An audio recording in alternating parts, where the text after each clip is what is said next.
हाँ तो नमस्कार सभी स्टूडेंट्स का बहुत बहुत स्वागत है रॉयल एकेडमी के ऑनलाइन चैनल पे। देखिए स्टूडेंट्स, मैं विक्रम बालोटिया सर आपके सामने दिल्ली पुलिस के लिए मैथ की क्लास स्टार्ट करने जा रहा हूँ और आपके लिए बहुत ही उपयोगी सिद्ध होने वाली है ये क्लासेस। तो स्टूडेंट्स, जिन भी लोगों ने आज तक मैथ से जिन्हें डर लगता है वो स्टूडेंट तो जरूर देखें इनको। सारा टॉपिक ध्यान से देखने के बाद आप कमेंट करें कि आपको क्लास कैसी लगी। तो सभी बच्चों को मैं बताना चाहूंगा कि जो मैथ है वो अपन शुरू कर रहे हैं एकदम बेसिक से, जीरो लेवल से अपन स्टार्ट करने जा रहे हैं। तो जितने भी आपके साथी हैं जो भी हैं आपसे जुड़े हुए उन लोगों को बताइए और ज्यादा से ज्यादा चैनल को शेयर और सब्सक्राइब कीजिए। तो देखिए, शुरू करने से पहले अपन शुरुआत से ही बात करते हैं कि जब हम मैथ पढ़ने जा रहे हैं तो मैथ में जो भी है बेसिक बेसिक मतलब जीरो से ही स्टार्ट करेंगे और टोटल चीजें अपन पढ़ेंगे, छोटी से छोटी और बड़ी से बड़ी। क्योंकि जब तक आपके कॉन्सेप्ट क्लियर नहीं होंगे मैथ में, आप ना ही तो अच्छे से ट्रिक कितनी रट लोगे। ट्रिक देखिए, मैथ में ट्रिक सिर्फ एक नाम है, आपका भ्रम है। आप जब तक कॉन्सेप्ट क्लियर नहीं होंगे आप मैथ को अच्छे से नहीं कर सकते, नहीं समझ सकते। तो सबसे पहले आपको कॉन्सेप्ट क्लियर होने चाहिए और कॉन्सेप्ट क्लियर होने के लिए देखिए, सबसे पहले आपको छोटी छोटी चीजों का पता होना चाहिए। तो हम स्टार्ट करेंगे अपनी मैथ की क्लास बिल्कुल जीरो लेवल यानी संख्या से। तो सबसे पहले जब अपन कोई भी सब्जेक्ट पढ़ते हैं, इंग्लिश पढ़ते हैं या हिंदी पढ़ते हैं, हम एबीसीडी सीखते हैं, एबीसीडी सीखते हैं, वैसे ही मैथ में सबसे पहले आती हैं संख्याएं।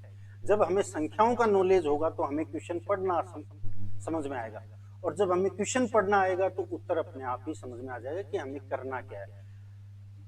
दिक्कत किसे होती है मैथ में? जो लोग क्वेश्चनों को रटने की कोशिश करते हैं। देखिए बेटा जी, मैथ में कुछ भी रटा नहीं जा सकता। आप रटोगे 47, संख्या आ जाएगी 51, तो फिर क्या?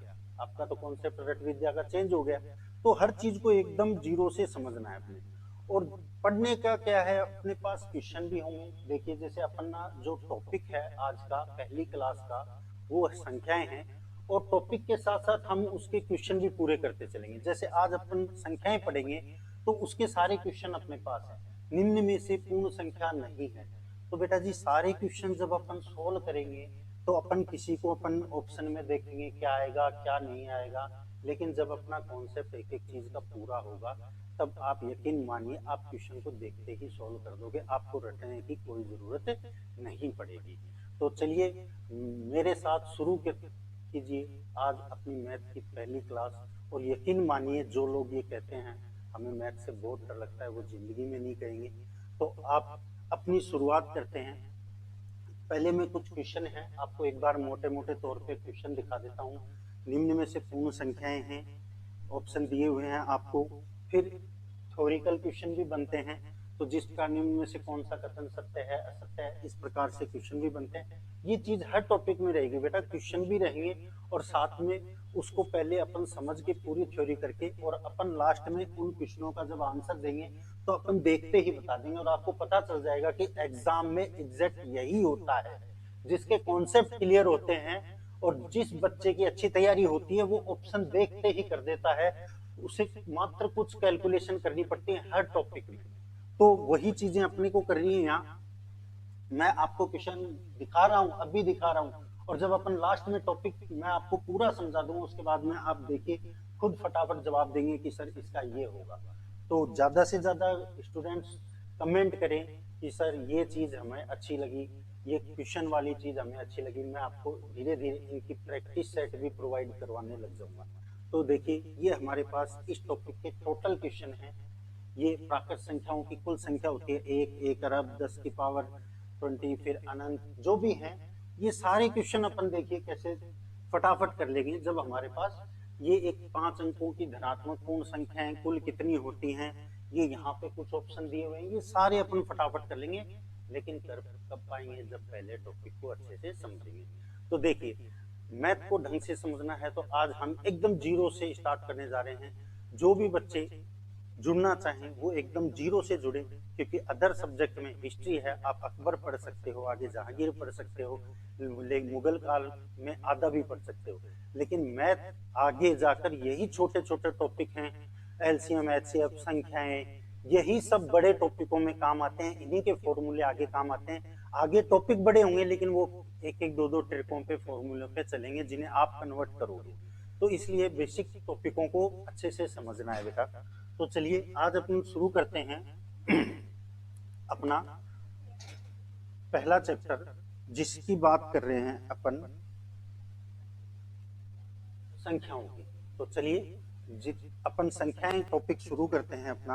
आज का पहला टॉपिक है संख्याएं। और संख्याएं, और बेटा ध्यान से देखना सारी चीजें, एक एक डाउट। कई कहेंगे सर संख्याएं क्या पढ़ना है, संख्या हमारा पहले भी पढ़ा हुआ है। आप कहोगे नहीं सर पढ़ा होगा लेकिन इतनी डीपली जानकारी नहीं थी हमें। तो ध्यान से देखना है आपको सारा टॉपिक, क्योंकि यही चीजें आगे जाके काम आनी है। ठीक है, नंबर।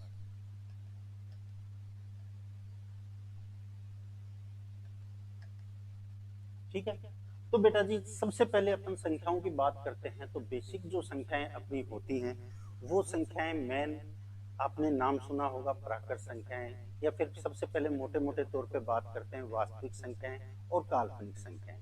तो एक चार्ट के हिसाब से मैं आपको समझाता हूँ कि मेन जो बेसिक संख्याएं अपनी होती हैं वो तीन होती हैं, प्राकृत, पूर्ण और पूर्णांक। आगे सम विषम भी उनमें छटती हैं, फिर परिमेय अपरिमेय आ जाती है। तो आज हम इन सब के बारे में बात करेंगे, क्या है, कौन सी वास्तविक है, कौन सी काल्पनिक है, कौन सी परिमेय है, कौन सी अपरिमेय है। तो सभी के बारे में हम बात करने वाले हैं आज के टॉपिक में। तो ध्यान से देखना है। आज अपन बात करेंगे तो एक छोटी सी चीज अपन देख लेते हैं कि सबसे पहले जो नंबर की अपनी संख्या है वो है अपनी प्राकृत संख्या। प्राकृत संख्या, थोड़ा सा इसको मैं मोटा कर देता हूँ।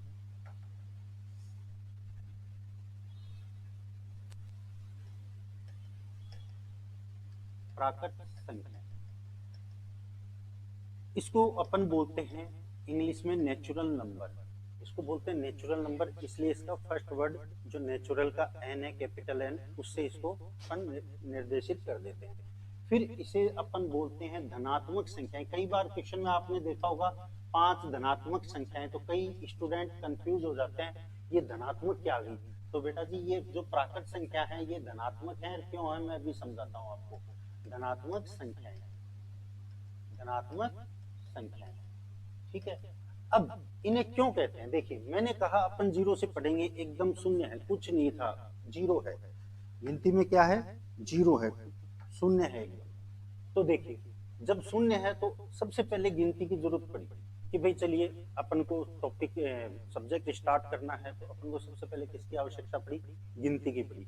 तो इस पे भी दो क्वेश्चन बनते हैं, एसएससी में पूछा हुआ है, आरपीएससी में पूछा हुआ आज तक। तो सबसे पहले गिनती की जरूरत पड़ी तो क्या किया, बोले +1 कर दीजिए।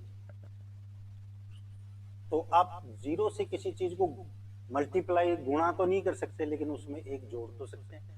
तो बोले चलिए ये अपनी संख्या, वो जीरो में एक जोड़ा बना 1, फिर एक में एक और जोड़ा 2, फिर 3, फिर 4। इसी प्रकार ये संख्याएं चलती गई अनंत तक। कहां तक चलती गई, अनंत तक। तो देखिए जब अनंत तक संख्याएं चलती गई तो अपन ने शुरुआत कहां से की, 1 से। तो एक क्या हो गई, एक हो गई पहली प्राकृत संख्या, यानी फर्स्ट नेचुरल नंबर कौन सा हो गया, सबसे छोटा 1 प्राकृत संख्या। ये भी क्वेश्चन बनता है।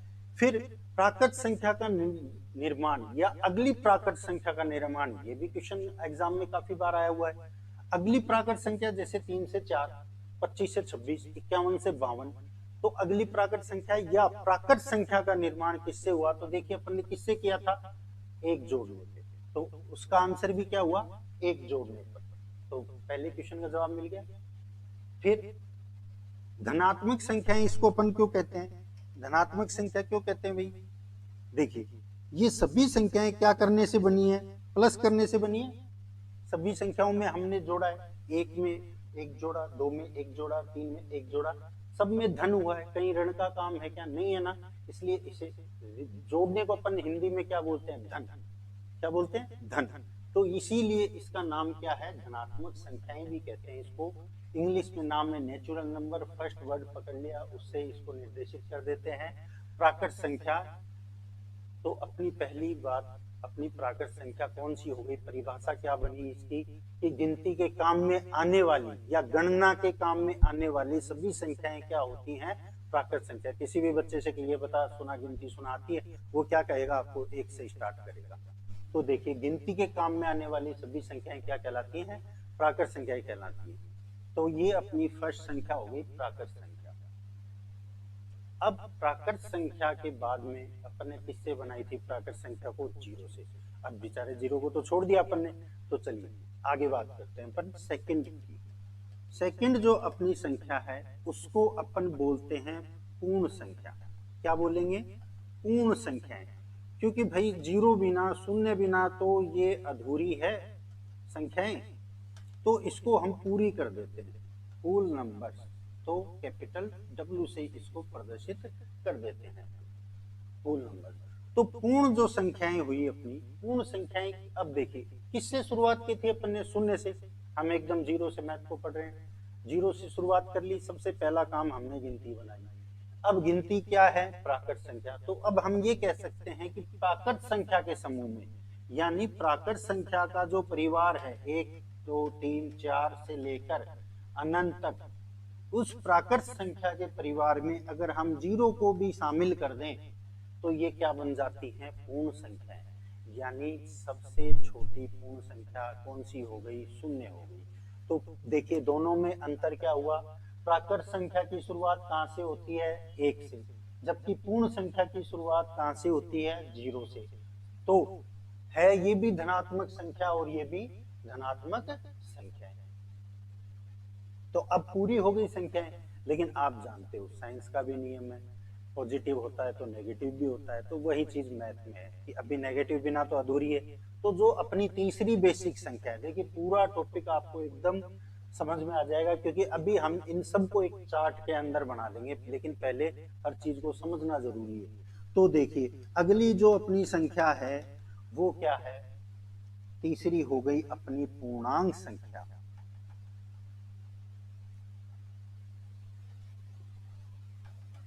पूर्णांक संख्या,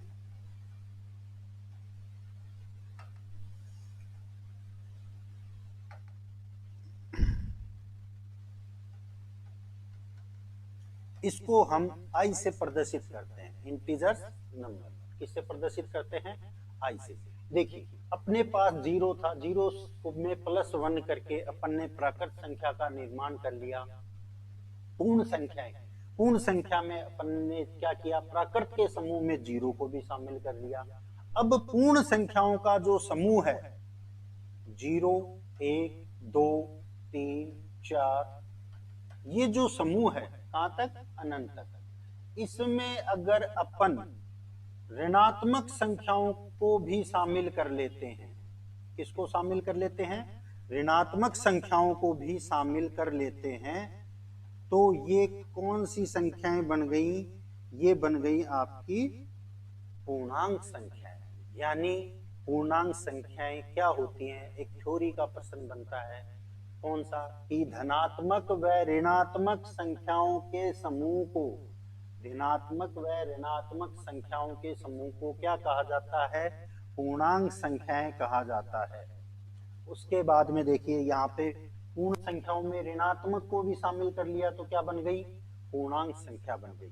अब इसके अंदर भी काफी क्वेश्चन बनते हैं, एग्जामों में आए हुए भी। देखिए मैं क्वेश्चन इसलिए बता रहा हूँ कि आपको ये पता चल सके कि हम हर चीज को पढ़ रहे हैं, साथ में उसमें कितने क्वेश्चन बन रहे हैं। एग्जामिनर देगा कहाँ से, कोई नई चीज तो नहीं लाएगा, नहीं लाएगा ना। तो वो कहाँ से पढ़ाएगा, जब आपके हर चीज क्लियर होगी तो इन्हीं में से क्वेश्चन पुटअप करेगा। तो सब देखिए अब ये कौन सी संख्याएं थी अपनी, धन, कौन सी थी, धनात्मक थी ना ये, तो इनको अपन बोलते हैं धन पूर्णांक। क्या बोलते हैं, धन पूर्णांक संख्या, धन पूर्णांक, ये हो गई धन पूर्णांक संख्या। ये माइनस वाली है तो ये कौन सी हो गई, ये ऋण पूर्णांक संख्या। ये कौन सी संख्या हो गई, ऋण पूर्णांक संख्या हो गई, ऋण पूर्णांक संख्या। तो जो माइनस वाली हैं वो ऋण पूर्णांक कहलाती हैं, जो प्लस वाली हैं वो धन पूर्णांक कहलाती है। लेकिन जब नाम आए केवल पूर्णांक तो आपको ऋण भी लेनी पड़ेगी और धन भी लेनी पड़ेगी। जितनी आप ऋण की ले रहे हो उतनी ही धन की लेनी पड़ेगी, इसलिए शून्य है उसको आप धनात्मक भी मान सकते हो, ऋणात्मक भी मान सकते हो। तो कहने का मतलब वो कोई नहीं हुआ, ठीक है। लेकिन अगर नाम आ गया पूर्णांक संख्याएं तो आपको धनात्मक भी लेनी पड़ेगी, ऋणात्मक। तो पहला थ्योरी का क्वेश्चन क्लियर है कि धनात्मक और ऋणात्मक संख्याओं का समूह क्या कहलाता है, पूर्णांक। फिर जब मैं कह रहा हूं नाम अगर केवल पूर्णांक, जैसे औसत का चैप्टर है आपका, औसत के चैप्टर में कहा 5 धन पूर्णांक संख्याओं का औसत बताइए, तो 5 कौन सी ले लोगे, ये वाली। फिर ऋण पूर्णांक संख्याओं का औसत बताइए, तो कौन सी वाली ले लोगे, ये वाली, क्योंकि राशियों का योग बटा राशियों की संख्या ही तो करोगे। लेकिन जब कह दे 5 पूर्णांक संख्याओं का औसत, 7 पूर्णांक संख्याओं का औसत, तो आपको क्या करना पड़ेगा, अगर पूर्णांक नाम आया तो जितनी धन है उतनी ही ऋण लेनी पड़ेगी। और इसका मतलब दोनों को जब योग करोगे, राशियों का योग करोगे, तो क्या हो जाएगा, 0 हो जाएगा। और जीरो में तुम किसी भी संख्या का भाग दो, यानी राशियों का योग बटा राशियों की संख्या, तो आंसर क्या आएगा, 0 आएगा। इसका मतलब एक थ्योरी का क्वेश्चन निकल के आ गया कि पूर्णांक संख्याओं का औसत भी सदैव क्या होगा, 0 होगा। तो उम्मीद है आपको ये 3 चीजें अच्छे से समझ में आ गई होंगी। अब जो भी संख्याएं निकलेंगी वो सारी इन्हीं के अंदर से निकलेंगी, और जो भिन्न संख्याएं हैं अभी वास्तविक हैं, ये सारी वास्तविक रियल नंबर्स में है, तो वो आगे अपन समझेंगे। तो एक बार जितना हो गया उसका आप स्क्रीनशॉट ले लीजिए।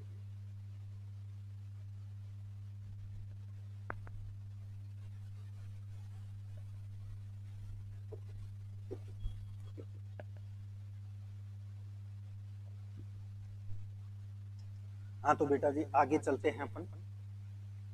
ये हो गई अपनी 3 बेसिक संख्याएं, प्राकृत, पूर्ण और पूर्णांक, नेचुरल, होल और इंटीजर्स नंबर। अब हम बात करते हैं आगे।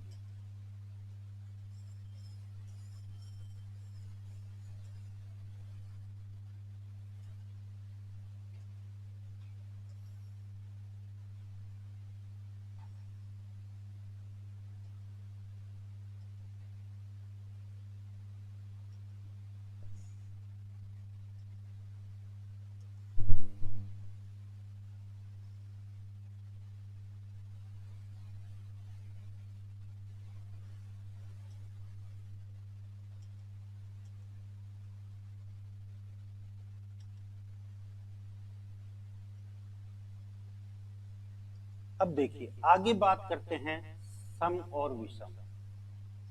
सम विषम जिसको आप ओड और इवन के नाम से जानते हो, सम विषम ओड इवन कुछ भी कह लीजिए।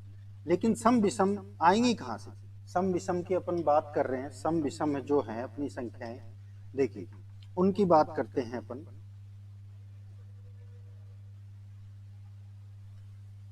सम और विषम,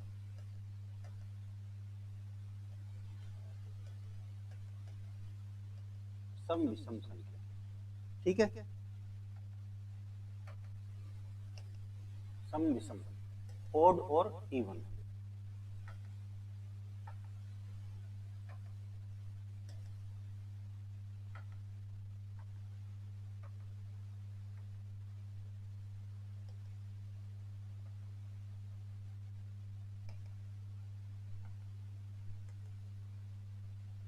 अब देखिए सम और विषम।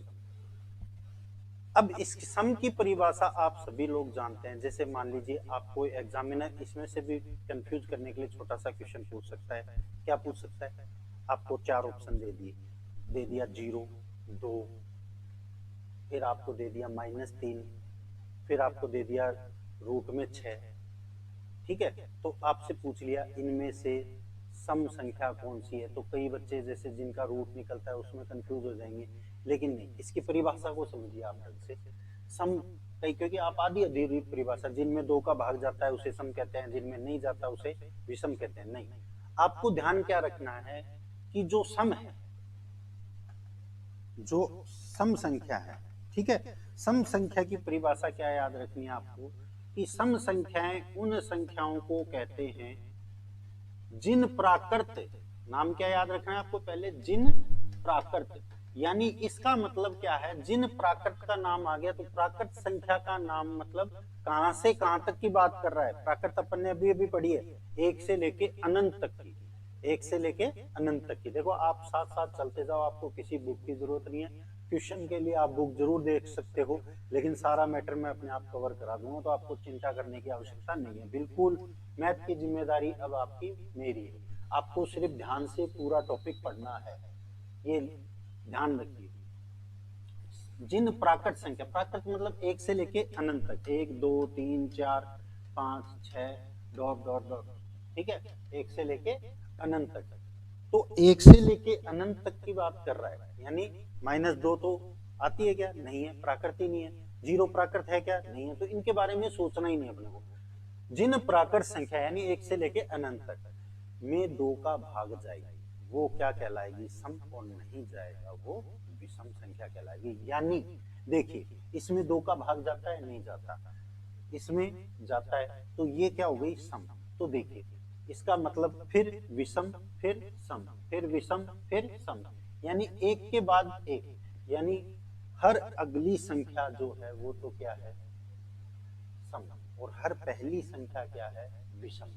तो कुल मिला के देखिए अगर मैं 6 तक की भी बात करूं तो सम और विषम का रेशियो क्या बैठता है, 1:1। यानी यहाँ पे 6 है तो यहाँ पे कितनी हो गई, 3 यानी 3 सम होगी, 3 विषम होगी। अब जैसे आपसे ये चीजें रटने की जरूरत थोड़ी ना, आपका कॉन्सेप्ट क्लियर है कि 1:1 होगा। यानी अब आपने कहीं किताबों में देखा है 1 से 100 तक, 1 से 100 तक 50 सम होती हैं और 50 विषम। तो बताइए भाई ये रटने की जरूरत थोड़ी ना, 1 से 100 तक पता है 1:1, यानी 50 सम होंगी और 50 विषम, क्योंकि हर दूसरी संख्या सम है और पहली संख्या विषम है। तो देखिए पहली विषम संख्या कौन सी है, 1, और पहली सम संख्या कौन सी है, 2।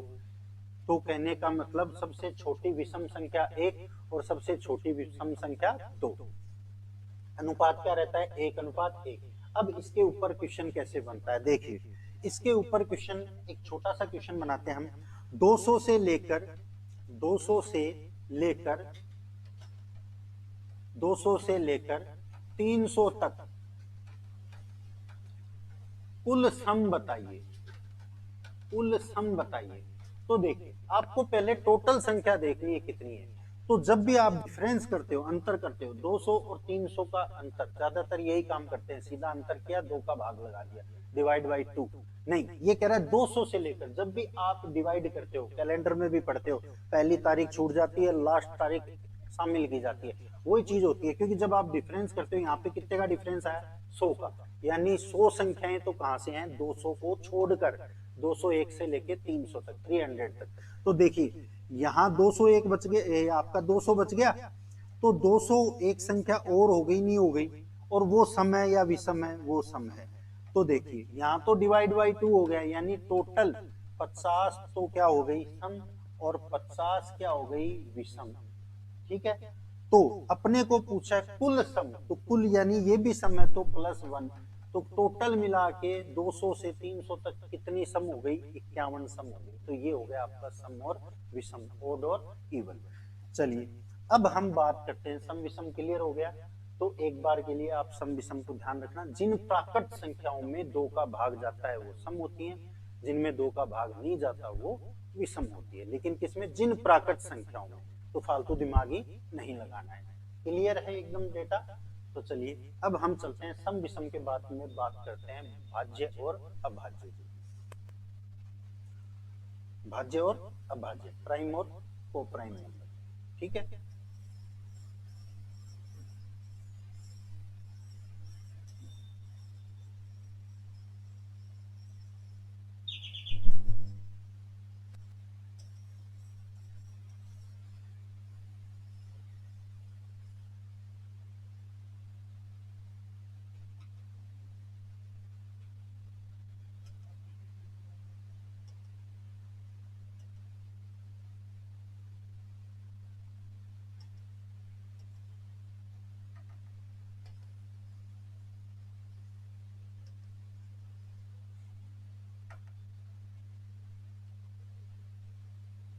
भाज्य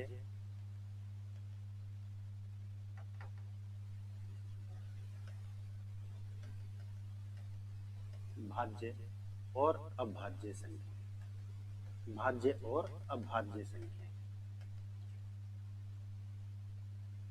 इसको हम बोलते हैं यौगिक संख्याएं भी बोलते हैं। तो इनके नाम देख के कहीं कंफ्यूज मत होना आप लोग, यौगिक संख्या।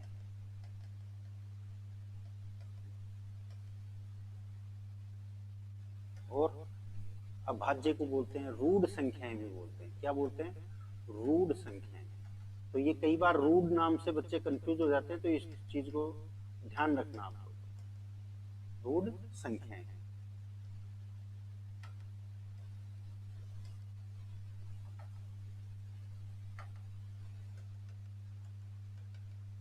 अब देखिए इनको समझते हैं। परिभाषा में इनके भी वही नाम रहेगा, जिन प्राकृत संख्याओं में। तो जिन प्राकृत संख्याएं मतलब बात कहां से शुरू होगी? 1 से 2, 3, 4, 5।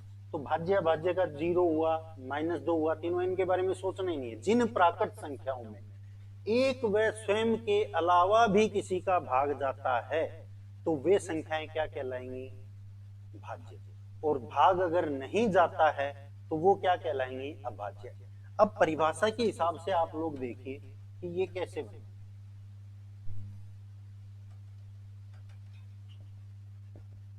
जिन संख्याओं, अपने को पता है कि पूरी गिनती किससे बनी है? 1 से बनी है। तो 1 का भाग तो सभी में जाएगा ही जाएगा, और स्वयं का भाग भी जाएगा।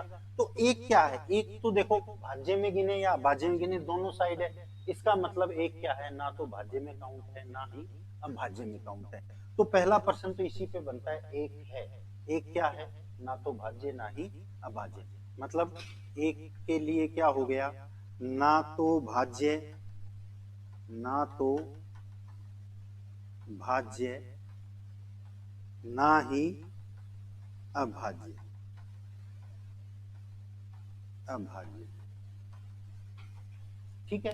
फर्स्ट क्वेश्चन तो यही बन गया, 1 क्या है? ना तो भाज्य ना ही अभाज्य, क्योंकि 1 तो दोनों जगह जा रहा है, दोनों परिभाषाओं की शर्तें पूरी कर रहा है। देखिए अब बात क्या होती है कि 2 1 का भाग जाएगा, क्योंकि 1 से सारी गिनती बनी है, इसलिए सब में जाएगा। स्वयं का भाग जाएगा ही जाएगा। अब तीसरी शर्त आती है, कंडीशन, और किसी संख्या का। तो देखिए 2 में किसी और का भाग जा रहा है क्या? और किसी संख्या का भाग नहीं जाता। इसका मतलब ये क्या हो गई? प्रथम व एकमात्र सम संख्या। प्रथम होने के साथ साथ में एकमात्र भी है। कौन सी? सम संख्या जो अभाज्य है। प्रथम व एकमात्र सम अभाज्य संख्या है। यानी अभाज्य और भाज्य संख्या की शुरुआत ही कहां से होती है? 2 से। और 2 क्या है? फर्स्ट अभाज्य संख्या है, जो एकमात्र सम संख्या है, जो अभाज्य भी है। इसके अलावा जितनी भी अभाज्य हैं वो सारी क्या हुई? फिर विषमी हुई, क्योंकि एकमात्र सम हो गई। तो देखिए आगे 3 में देखिए कंडीशन अप्लाई कीजिए, और किसी का भाग जा रहा है? नहीं जा रहा, तो ये भी क्या हो गई? अभाज्य। मेन क्वेश्चन जो बनते हैं वो 3 संख्याओं पे बनते हैं ज्यादातर। 1 पे, 1 क्या है? ना तो भाज्य ना ही अभाज्य। 2 क्या है? 2 प्रथम अभाज्य संख्या है। सबसे ज्यादा कंफ्यूजन विषम और अभाज्य में होता है, तो उसका देखिए मैं भी क्लियर कर देता हूं आपको। 4 क्या है? प्रथम भाज्य है, क्योंकि वो 2 का भाग जाता है इसके अंदर। प्रथम भाज्य संख्या, यानी देखिए शुरुआती भाज्य संख्या की कहां से हुई? 4 से। तो भाज्य, प्रथम भाज्य संख्या क्या हुई? 4। तो भाज्य अभाज्य में समझ में आ गया कि जिसमें किसी एक और स्वयं के अलावा किसी का भाग लग जाए वो तो क्या हो गई? आपकी भाज्य। और अगर किसी और का भाग नहीं लगे तो वो अभाज्य। लेकिन कौन सी? प्राकृत संख्या। जिन प्राकृत संख्याओं, ठीक है। तो परिभाषा का थोड़ा ध्यान रखेंगे तो कॉन्सेप्ट अपने आप क्लियर हो जाएगा, क्योंकि परिभाषा से ही कॉन्सेप्ट क्लियर होगा। तो दोनों, अब देखिए इसके बाद में एक आता है सह अभाज्य संख्या। सह अभाज्य संख्या। अब अभाज्य की बात चल रही है तो इसको भी कर लेते हैं साथ में संख्या को, क्योंकि संख्याएं ही पढ़ रहे हैं हम। सह अभाज्य संख्या, सह अभाज्य संख्या।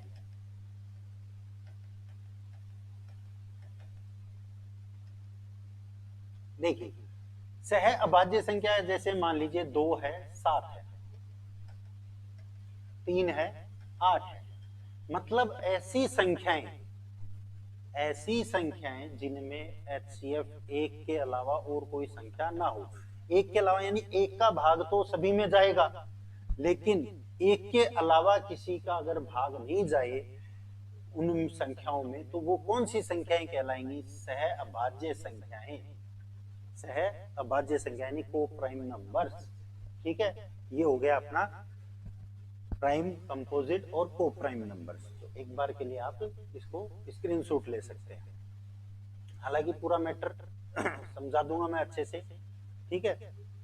साथ साथ में मैं बोल भी रहा हूं आपको, उम्मीद है आपको अच्छे से समझ में आ रहा होगा। भाज्य भाज्य हो गई। अब इसके बाद में अपन चलते हैं प्राइम और को प्राइम नंबर पे। ठीक है, ये सॉरी प्राइम को प्राइम नंबर हो चुका है अपना। और अब चलते हैं अपन किस पे?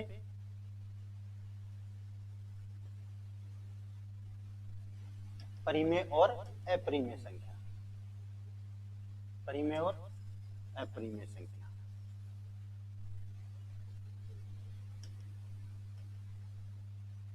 परिमेय और अपरिमेय संख्या। अब देखिए, आपने एक छोटी सी परिभाषा पढ़ी होगी परिमेय और अपरिमेय में।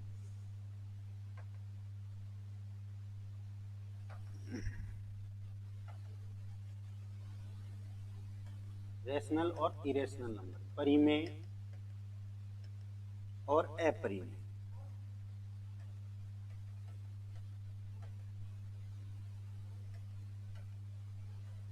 परिमेय और अपरिमेय नंबर संख्याएं।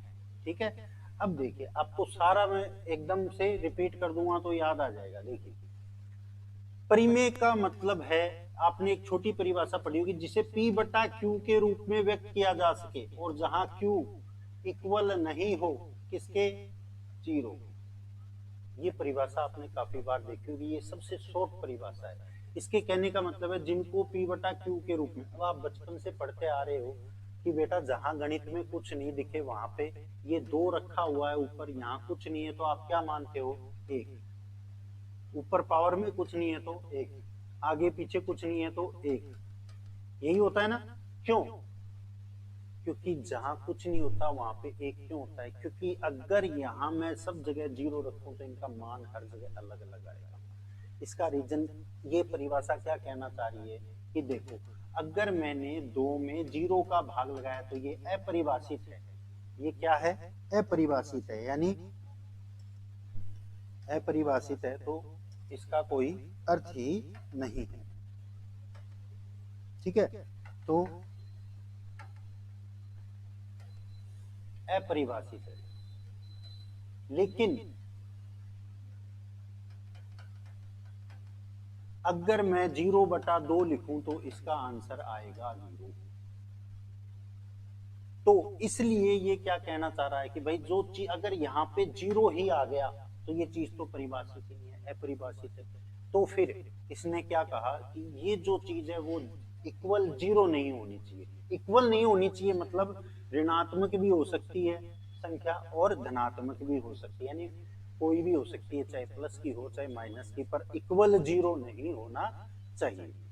तो इसीलिए अपन ने ये परिभाषा पढ़ी है कि बेटा जहां कुछ नहीं हो मैथ में वहां क्या पे रख दो? एक रख दो। तो अपन क्या मानते हैं? हमेशा एक मानते हैं। तो यही रीजन है, ये सबसे शॉर्ट परिभाषा है। अब देखिए, जैसे अपन ने प्राकृत संख्या पढ़ी थी, तो प्राकृत संख्या पढ़ी थी तो वो सारी गिनती एक से लेके कहां तक थी? अनंत तक थी। तो इसके नीचे कुछ नहीं है तो आप इसे P बटा Q के रूप में व्यक्त कर सकते हो, क्योंकि आपने एक रख दिया। इसका मतलब जितनी भी प्राकृत संख्याएं सारी क्या हो गई? परिमेय हो गई। फिर इसके बाद में, परिमेय के बाद में जीरो है, जीरो के नीचे कुछ नहीं है मतलब एक, आपको पता है आंसर आएगा जीरो में, आंसर आएगा। तो ये भी जितनी पूर्ण संख्याएं हैं वो भी क्या है? परिमेय संख्या है। इसके बाद में अगर अपन बात करते हैं पूर्णांक की, तो पूर्णांक जो संख्या है वो यही थी अपनी। देखिए, जीरो थी, एक दो धनात्मक थी, इधर ऋणात्मक थी, तो इनके नीचे भी कुछ नहीं है तो अपन एक रख सकते हैं। तो P बटा Q के रूप में व्यक्त कर दिया हमने। इसका मतलब जितनी प्राकृत पूर्ण पूर्णांक सारी गिनती, जीरो माइनस की, ऋणात्मक धनात्मक सारी संख्याएं क्या है? परिमेय संख्या है। तो ये P बटा Q के रूप में व्यक्त कर सकते हैं अपन। फिर देखिए इसको और ढंग से समझते हैं थोड़ा सा। अब बच गई भिन्न की संख्याएं। भिन्न की संख्या है 2/3, कोई ना कोई संख्या होगी। यानी 7/-4 ये भी परिमेय संख्या होगी, क्योंकि आप इसे धनात्मक ऋणात्मक में व्यक्त कर सकते हैं। बाकी परिमेय अपरिमेय का पता ढंग से चलेगा जब अपन दशमलव पढ़ेंगे, दशमलव प्रसार से, शांत है, आवर्ती है, अनावर्ती है, उससे पता चलेगा। फिलहाल मैं एक छोटे से रूप में आपको समझा रहा हूं, ठीक है। अब देखिए, आप भिन्न को व्यक्त कर सकते हैं, p/q के रूप में व्यक्त हो रहा है, इसका मतलब ये भिन्न वाली संख्याएं भी क्या है, परिमेय। फिर अपन रूट की लेते हैं, एक रूट लिया हमने 25, इसका रूट निकलता है, यानी एक संख्या आती है, इसका आंसर 5। 5 एक क्या है, प्राकृत संख्या, इसका मतलब जिनका रूट निकलता है वो भी क्या है, सारी परिमेय संख्या। इसके बाद में आपने एक क्वेश्चन बहुत बार एग्जाम में आता है कि ये पाई 22/7 पाई 22/7 परिमेय है या नहीं है। तो देखिए, इसको p/q के रूप में व्यक्त है कि नहीं है, इसका मतलब ये क्या है, परिमेय। तो अब टोटल सार अपन ने निकाला क्या, प्राकृत, पूरी गिनती, शून्य, पूर्ण, पूर्णांक, भिन्न, रूट निकलता है, पाई के मान, यानी ये सभी क्या है, परिमेय संख्याएं हैं। अब बच गई, अपन सारी संख्याएं ले ली, बच कौन सी गई, एक तो खुद पाई को छोड़ दिया अपन ने, और किसको छोड़ दिया अपन ने, एक जिनका रूट ना निकलता हो, इनका रूट निकलता है वो तो परिमेय में ले ली, तो बच गई कौन सी, जिनका रूट ना निकलता हो पूरा पूरा, वे संख्याएं दो, और तो सारी संख्याएं अपन परिमेय में ले चुके। इसका मतलब ये जो दो संख्याएं बच गई वो तो क्या है, अपरिमेय है, और बाकी ये जो सारी संख्याएं हैं वो क्या है, परिमेय। तो उम्मीद है आपको ये p/q और q = 0 की कहानी समझ में आ गई होगी। तो शॉर्ट एंड स्वीट में अपन एक छोटी सी बात कह सकते हैं कि पाई और जिनका रूट ना निकले, अपूर्ण वर्ग, यानी जो पूर्ण वर्ग ना हो, वो संख्याएं तो क्या है, अपरिमेय है, और ये बाकी जितनी भी संख्याएं हैं वो सारी क्या है, परिमेय। तो ये चीजें समझ में आ गई होगी आपको, परिमेय और अपरिमेय। तो कुल मिला के ये हो गया अपना परिमेय और अपरिमेय। बिल्कुल 5 सेकंड में आप इसे रट सकते हो, इतना सा कि पाई और ये दिखे, जिनका रूट ना निकले, तो वो तो क्या हो गई, अपरिमेय, और बाकी सभी परिमेय। तो इतनी चीज आपको समझ में आ गई, छोटी सी बात है, क्योंकि देखिए ये बाकी डिटेल में अपन दशमलव प्रसार में पढ़ सकते हैं इसको, परिमेय अपरिमेय, ठीक है। तो अब अपन बात करते हैं आगे, परिमेय अपरिमेय के बाद में संख्या चलेगी अपनी कौन सी, वास्तविक।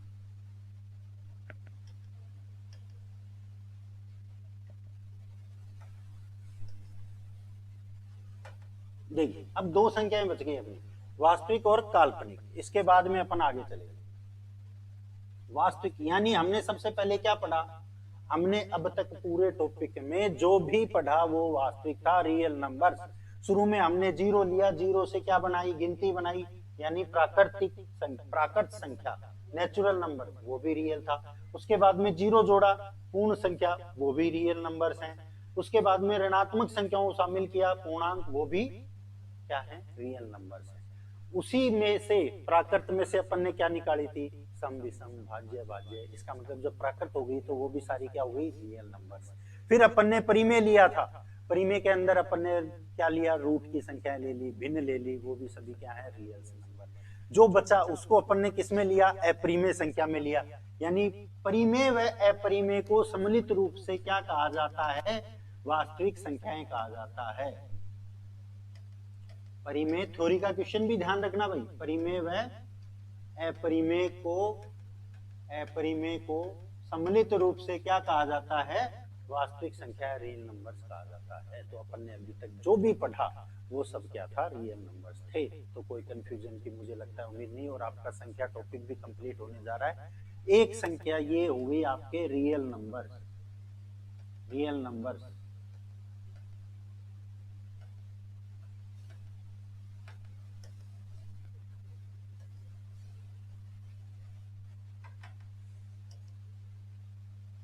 अब बात करते हैं अपन अगले की। अगला है अपना काल्पनिक, इमेजिनरी नंबर, लास्ट, काल्पनिक या इमेजिनरी नंबर, काल्पनिक या इमेजिनरी नंबर्स, काल्पनिक या इमेजिनरी नंबर्स बोल सकते हैं अपन, ठीक है, इमेजिनरी नंबर्स। अब देखिए, अपन ने परिमेय व अपरिमेय के अंदर अभी तक सारी संख्याएं अपन ले चुके हैं, सारी टोटल। छोड़ा क्या है अब तक? वही काल्पनिक है। तो छोड़ा क्या है अपन ने? ऐसी संख्याएं जो रूट में हो और जिनके अंदर माइनस हो। देखिए, मैंने दोनों संख्याएं लिखी हैं इस इधर। एक, कई बच्चे बोलते हैं सर इसका तो रूट निकलता है। नहीं, आपको ध्यान रखना है काल्पनिक संख्या कौन सी होगी। अगर रूट के अंदर माइनस आ गया, इसको मत रख लेना,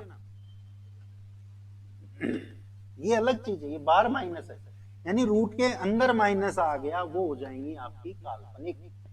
सिर्फ वो संख्याएं जिनमें रूट के अंदर माइनस के चिन्ह के साथ है, वो सभी काल्पनिक हैं। ये कौन सी संख्या है? ये वास्तविक है। समझ गए? ये रियल नंबर्स है। एकमात्र संख्या कौन सी काल्पनिक? ये वाली। ठीक है, तो ये अपनी संख्याएं कंप्लीट हो चुकी हैं। इसी के साथ अपन बात करते हैं आगे संख्याओं की, करोड़ तक की संख्याओं की। अब करोड़ तक की अगर हम संख्याओं की बात करें, देखिए क्वेश्चन काफी आते हैं 5 अंकों की, 10 अंकों की। ये चीज बहुत काम की है, ध्यान से देखना। एलसीएम, एचसीएफ, वर्गमूल, घनमूल सभी टॉपिक में आपके काम आने वाली चीज है, तो ध्यान से देखें। अंकों की संख्याएं, अभी हमने संख्याएं पढ़ी है, तो सबसे पहले बात करते हैं हम अंक की। किसकी बात करते हैं? अंक की। और सारे क्वेश्चन सोल्व हो जाएंगे, देखना अभी। अंक की, अंक, फिर अंक है तो सबसे छोटी भी होगी, सबसे छोटी,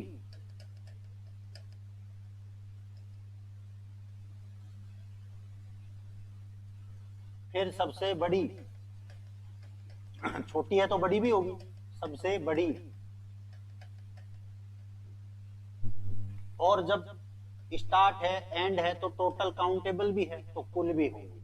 ये हो गई अपनी संख्याओं की बात। ध्यान से देखना, 5 अंकों की, 6 अंकों की, कितनी भी जरूरत पड़े। अपन ने पढ़ी थी सबसे पहले एक, प्राकृत संख्या में एक ही पढ़ा था।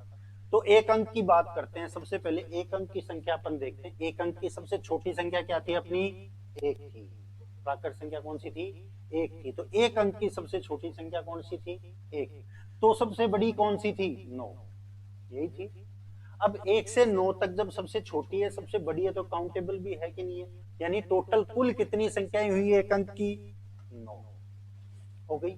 तो अब आपको इसी से कितने भी अंकों की बात करें बना सकते हैं। देखिए, 2 अंकों की संख्या आती है, तो 2 अंकों की संख्या क्या है? 10। 10 से शुरू होती है। 2 अंकों की संख्या क्या से शुरू होती है? 10 से शुरू होती है। फिर बड़ी 99, कुल कितनी हुई? 90। कैसे हुई? अब यहां से समझ लो, सारे अपने आप बना लोगे।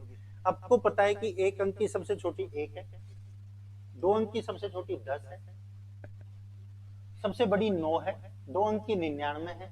1 से 99 तक टोटल 99 संख्या हुई, 99। उसमें से 9 एक सिंगल अंक वाली निकाल दी, तो 99 में से 9 गई, तो बची कितनी टोटल? 90। तो इसका मतलब हमें जितने अंकों की संख्या बनानी है, सबसे छोटी में तो 0 बढ़ाते जाएंगे, कुल में 0 बढ़ाते जाएंगे, और बड़ी में 9 को बढ़ाते जाएंगे। यानी अगर हमें ये लाइन याद है तो हम सारे अंक बना सकते हैं। कैसे? देखिए, अब मुझे 5 अंक की चाहिए, मुझे 5 अंक की चाहिए, तो देखिए सबसे छोटी 5 अंक की 1, 2, 3, 4, 5 कौन सी हो गई? 10,000। 5 अंक की सबसे छोटी संख्या कौन सी होगी? 10,000। सबसे बड़ी की बात करें, 1, 2, 3, 4, 5, बड़ी में 9 बढ़ाना है, बाकी 0 बढ़ाने। इकाई, दहाई, सैकड़ा, हजार, 10,000, यानी 99,999। अब आपको कोई कह दे कि 5 अंकों की कुल संख्या बताइए, कई बच्चे चक्कर में पड़ जाते हैं, बोले सर पता नहीं क्या सूत्र है, कुछ सूत्र होगा निकालने का टोटल। नहीं, कोई नहीं है। आपको कुल ये पता है, कुल कितनी होती है? 9। एक अंक की, तो आपको कितने अंक की चाहिए? 5 की। तो आपने 1, 2, 3, 4, 5, टोटल कितनी संख्या होती है 5 अंकों की? 90,000। कितनी होती है? 90,000। तो ये चीज समझ गए होंगे आप। इसी प्रकार जैसे 6 अंक की चाहिए टोटल, तो देखिए सबसे छोटी 1, 2, 3, 4, 5, 6, तो बड़ी 1, 2, 3, 4, 5 और 6, कुल 1, 2, 3, 4, 5, 6। ये हो गया आपके। कितने भी अंकों की संख्या पूछ ले, आप सारी संख्या बना सकते हो। अब आपसे कोई पूछे 6 अंक की कुल कितनी संख्या है, तो आप टोटल गिनो, इकाई, दहाई, सैकड़ा, हजार, 10,000, लाख, 9 लाख संख्या है। तो कहने का मतलब टोटल संख्याओं की बात समझ में आ गई होगी। अब हम बात करते हैं, एक छोटी सी चीज और कंप्लीट कर लेते हैं। एक बार आप इसका स्क्रीनशॉट ले लीजिए ताकि आपको अच्छे से समझ में आ जाए, याद है।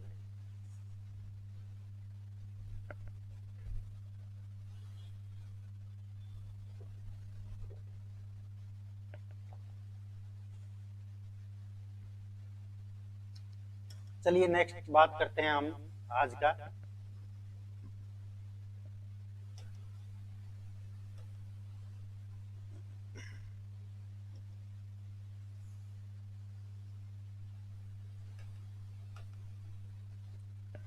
देखिए लास्ट है एक, जो भी संख्याएं हैं उनके जब अपन संख्याएं बनाते हैं बड़ी संख्या, तो मान होते हैं इकाई, दहाई, सैकड़ा, ये कहां से? इनका मतलब जो अंक होते हैं उनकी दो प्रकार की वैल्यू होती है।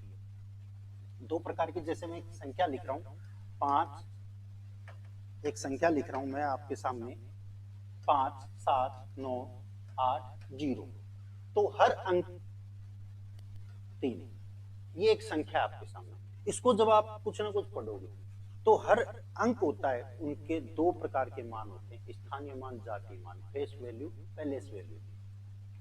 देखिए फेस वैल्यू और पैलेस वैल्यू, पैलेस मतलब स्थान और फेस मतलब जातीय या शुद्ध मान। अब देखिए इनके अंदर आपको क्या ध्यान रखना, अगर आपको बात करें फेस वैल्यू की, यानी शुद्ध मान या जाति मान, तो जिस भी अंक का आपसे पूछे, जैसे मैंने कहा 7 का फेस वैल्यू बताइए, जातीय मान बताइए, वही होगा जो अगले ने पूछा है। 7 का 7, 8 का 8, 9 का 9, 3 का 3, 0 का 0, 5 का 5। पैलेस वैल्यू जैसे मैंने कहा 7 की बताइए, तो 7 का क्या होगा, जातीय मान 7। समझ गए? अगर पैलेस वैल्यू यानी स्थान का मान पूछे, तो स्थान का मान आपको कैसे बताना है? जो लोग, जैसे कई लोग बोलते हैं, आज भी पुराने लोगों से आप कहिए 83, वो नहीं समझेंगे, वो कहेंगे 80 और 3। उन्होंने क्या किया, स्थान का मान बता दिया 80 और 3। तो वही चीज अपने को देखिए, यहाँ से आप पढ़ते हो वही है स्थान का मान। जैसे ये यहाँ पे मैंने 8 का पूछा आपसे, तो आप कहोगे कि इसको बोल के देखिए, आप क्या कहोगे, 803। क्या कहोगे, 803, यानी पहले आपने स्थान का मान बोला 800। जैसे मैंने कहा 9803, तो आपने पहले क्या बोला, स्थान का मान बोला। तो जो आप बोलते हो वो स्थान का मान ही है। तो जैसे मैंने यहाँ पे पूछा 7 जो है उसका स्थानीय मान बताइए, तो आप सीधा सीधा 7 लिखिए, और जितने अक्षर आगे हों उतनी जीरो लगा दीजिए, 1 2 3 4, 1 2 3 4। यानी देखिए आप इसको बोलोगे तो यही बोलोगे कितने स्थान पे, इकाई, दहाई, सैकड़ा, हजार, 10,000, तो आपने क्या बोला, 70,000। तो ये होता है फेस वैल्यू और पैलेस वैल्यू। अब आपको इसके अंदर एक इंपॉर्टेंट बात ध्यान रखनी है कि जो शून्य है, जीरो है, वो कहीं भी स्थित हो, वो कहीं भी स्थित हो, उसकी फेस वैल्यू और पैलेस वैल्यू यानी जातीय मान और शुद्ध मान हमेशा जीरो ही होगा। कंफर्म है? स्थानीय मान और जातीय मान समझ के, जातीय मान जो पूछेगा वही आंसर है। 9 का जातीय मान 9, 3 का 3, 8 का 8, 5 का 5। स्थानीय मान जितने आगे अक्षर है उतनी क्या लगा दीजिए, जीरो। जीरो कहीं पे भी हो उसका स्थानीय मान और जातीय मान वही होगा। और जो अंतिम अक्षर है, देखिए इसको पढ़ के देखिए आप, इसका भी पैलेस वैल्यू और फेस वैल्यू, अंतिम जो वर्ड है उसका, जैसे इसका मैंने पूछा जातीय मान क्या होगा, 3, और स्थानीय मान क्या होगा, स्थानीय देखिए 3 ही है, ये लास्ट में इकाई पे ही है, तो इसका क्या होगा, 3 ही होगा। तो अंतिम अंक का वही होगा जातीय मान और स्थानीय मान, पैलेस वैल्यू, फेस वैल्यू, और जीरो का भी हमेशा जीरो ही होगा। वही होने का मतलब जो अंक है वही होगा, इसका जीरो मत समझ लेना। तो ये हो गया अपना आज संख्याएं कंप्लीट। अब इस पे कैसे क्वेश्चन बनते हैं, एग्जामिनर हमें कैसे क्वेश्चन देगा, आपको कितना समझ में आया, मैंने बहुत ही अपनी तरफ से पूरी कोशिश की है सारा समझाने की। तो देखिए आप इसको, अभी हम क्वेश्चन सोल्व करेंगे। आपने अगर पूरा टॉपिक देखा तो आप फटाफट सबका आंसर बता दीजिए। तो देखिए सबसे पहले अपन चलते हैं,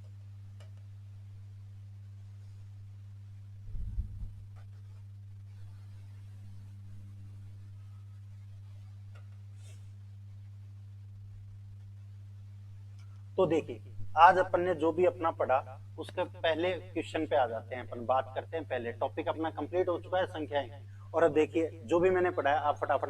पहला क्वेश्चन है निम्न में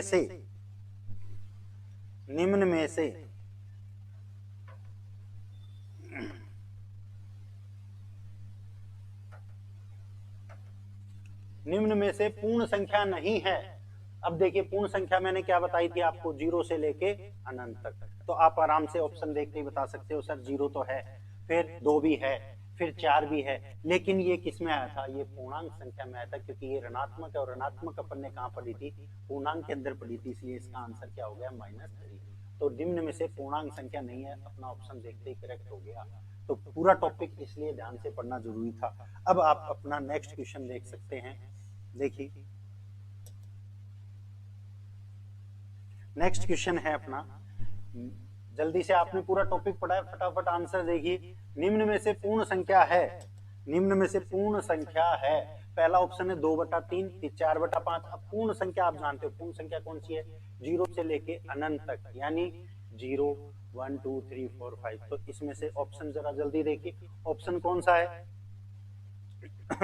2/3, 4/5, 3/1, 5/3।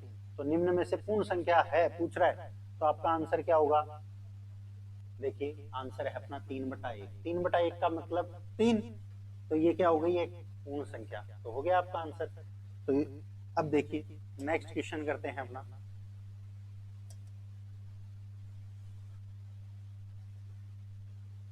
निम्नलिखित में से कौन सा कथन असत्य है, निम्न में से कौन सा कथन असत्य है। सबसे छोटी प्राकृत संख्या 1 है, हाँ हमने पढ़ा था, सबसे छोटी प्राकृत संख्या 1 है, सत्य है।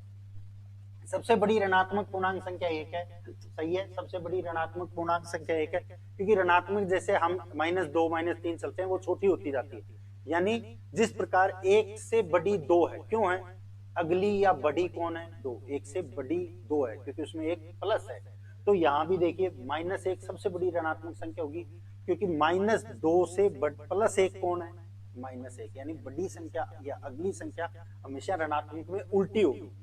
जैसे -5 से अगली या बड़ी कौन सी है, -4। ये क्वेश्चन भी एग्जाम में आया हुआ है, तो ध्यान रखिए, एग्जामिनर कहीं से कुछ भी निकाल सकता है, तो हर बेसिक क्लियर होना चाहिए। पाई एक परिमेय संख्या है, भाई हमने पढ़ा था पाई एक परिमेय संख्या है या पाई के मान परिमेय संख्या है। तो देखिए 22/7 क्या है, पाई का मान माना गया है, पाई का मान है नहीं, माना गया है, यानी आज तक ये सुपर कंप्यूटर से भी इसका मान पूरा सॉल्व नहीं हुआ है, ठीक है। जबकि आर्यभट्ट ने 22/7 मानकर परिधि की, पृथ्वी की परिधि नाप दी थी उस समय में, बाद में 1706 में विलियम जोन्स वगैरह आ गए थे। तो ये छोड़िए, बहुत लंबे चौड़ी कहानी है, मैटर है, अपने बात करते हैं जितना अपने पढ़ा है।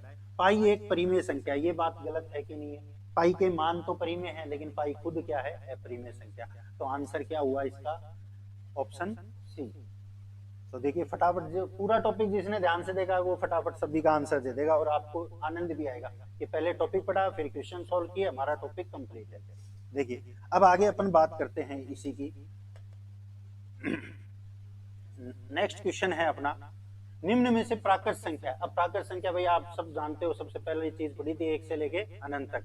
-3 प्राकृत है क्या, धनात्मक में आता है, नहीं, क्योंकि ये क्या है, पूर्णांक संख्या, तो ये भी नहीं है।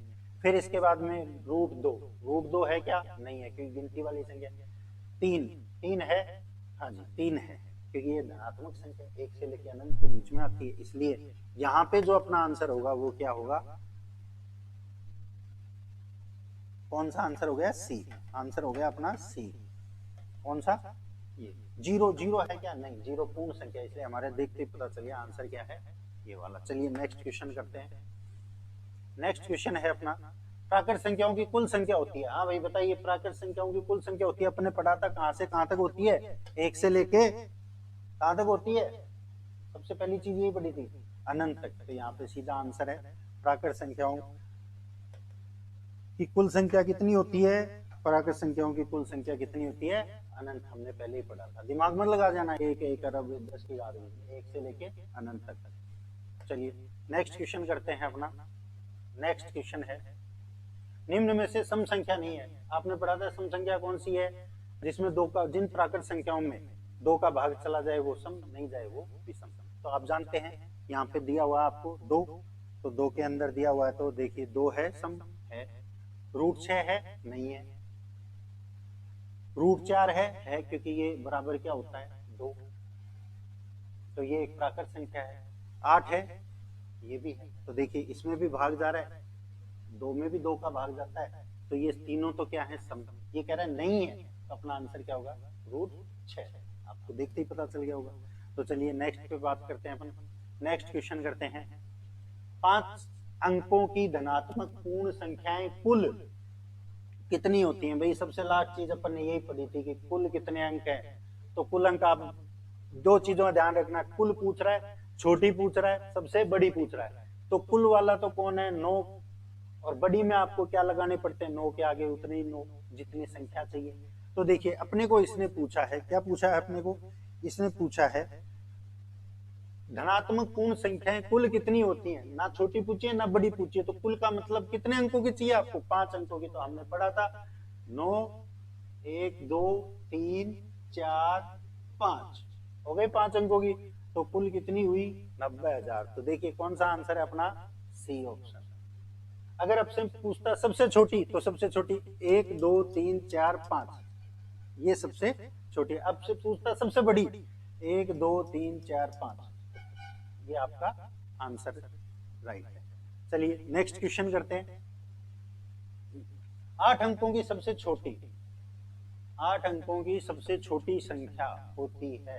अब इसने थोड़ा लिख दिया है, तो कोई दिक्कत नहीं है, आप करके देख लीजिए। देखिए 8 अंकों की सबसे छोटी कौन सी होगी, 1 2 3 4 5 6 7 8, गिन लीजिए।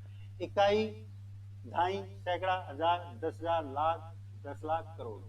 तो कितनी हो जाएगी, आपका ऑप्शन बी राइट हो गया, 1 करोड़। काम आ रही है ना सारी चीजें, तो कॉन्सेप्ट क्लियर है तो आपको कहीं नहीं फंसा सकता एग्जाम में। चलिए नेक्स्ट क्वेश्चन करते हैं अपना। स्थानीय मान और जातीय मान की बात आ गई है। स्थानीय मान और जातीय मान हम पढ़ चुके हैं, तो चलिए सोल्व कर लेते हैं। 7 के स्थानीय मान, सबसे पहले क्वेश्चन को पूरा पढ़ने से पहले जितना आपको आता है उतना सोल्व कर दीजिए। आपने पढ़ा है तो 7 का यहाँ पे स्थानीय मान कितना दिख रहा है, 7 का 7 कितने अक्षर आगे, 1 तो 0, कितना हो गया 70। अपने को कह रहा है और जातीय मान, तो 7 जातीय मान क्या होता है, जिस का पूछा है वही होगा, तो 7 का क्या होगा 7। क्या क्या अंतर है, अंतर मतलब आप जानते हो योग और अंतर, ध्यान रखना बातों का, वर्डिंग ही मेन इंपोर्टेंट होती है। तो 70 में से 7 गए बराबर, आप सभी जानते हैं कितना हो गया, 63। ये आपका आंसर हो गया। चलिए नेक्स्ट क्वेश्चन करते हैं।